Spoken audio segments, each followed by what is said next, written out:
so let's get into our topic today. I mean, Awesome.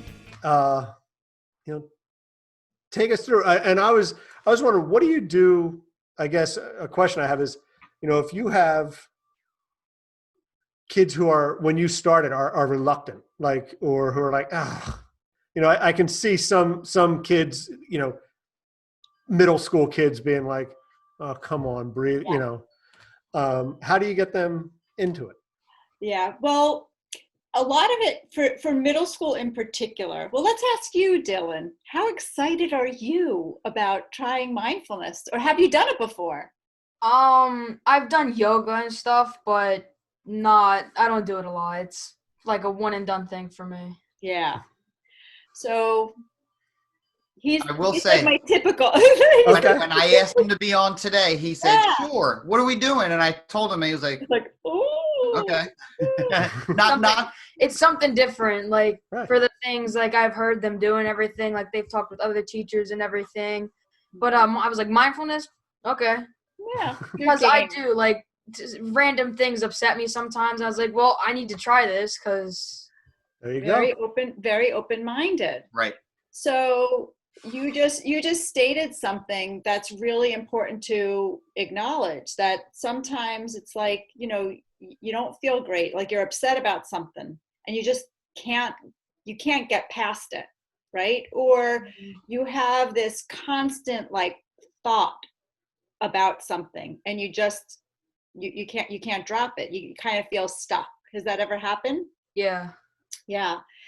And it's really, really common. And the thing about mindfulness, it's like training your mind. It's like boot camp for your mind, because lots of times, and this is true of middle schoolers and it's true of adults, you think that everything that your mind says to you is true, and you have to listen to it and you have to follow through with it.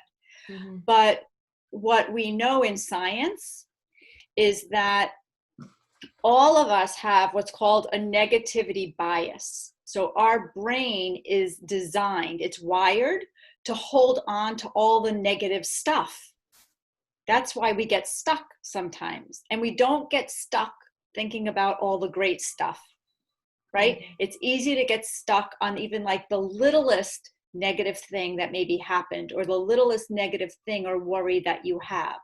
It's easy to get stuck on that because that's how the human brain is wired.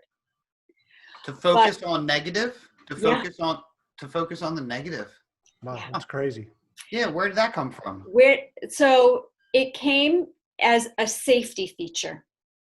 It's the safety mechanism that we've had historically, so that we always know where the danger is.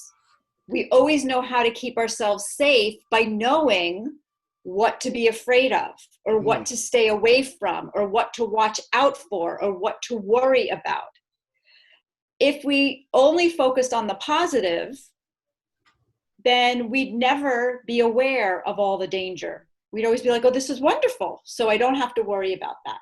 Okay. When you think about it, like when we were like cavemen, right. You had to know, where are the sand pits? Where are the saber-toothed tigers? Where is that tribe that wants to kill? Like, you have to hold on to that in your memory in order to stay alive. Like, for human beings, our number one responsibility, our number one, is just stay alive. So this mechanism is in there as part of our protective mechanism. But when we don't understand how our mind works, our mind ends up controlling us. We end up being the servant of our mind. Everything the mind says, we follow through with it because we think that that's our truth. Through these practices, through training our mind, we learn to be what's called the master of your mind. It helps us understand that I could listen to what my mind says, but I could also tell my mind what I want it to do. Thanks for listening to the Teacher Nerds podcast. Keep up with every new episode by subscribing on Apple Podcast, Spotify, Google Podcast, Anchor, or anywhere you listen. Remember to visit teachernerds.com, and that's nerds with a Z. Follow us on Twitter @TeacherNerds and on Instagram @TeacherNerdsPodcast. And thank you for being one of the Teacher Nerds.